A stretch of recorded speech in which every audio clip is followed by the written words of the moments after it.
சொக்கனுக்கு பக்கத்திலே சோடி என்று வந்தவளே நூல் புடவையில் ஒளிஞ்சுக்கிட்டு நினைச்ச தாளம் போடணுமே.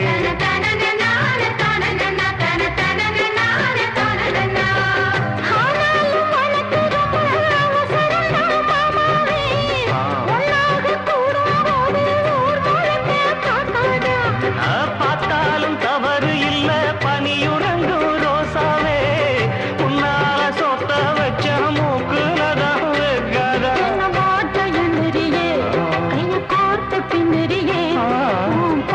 பாடி பலவிதமாக சேட்ட பண்ணுறியே. செங்குருவி செங்குருவி காலமட செங்குருவி சேல கட்டி மாமனுக்கு மாலையிட்ட செங்குருவி.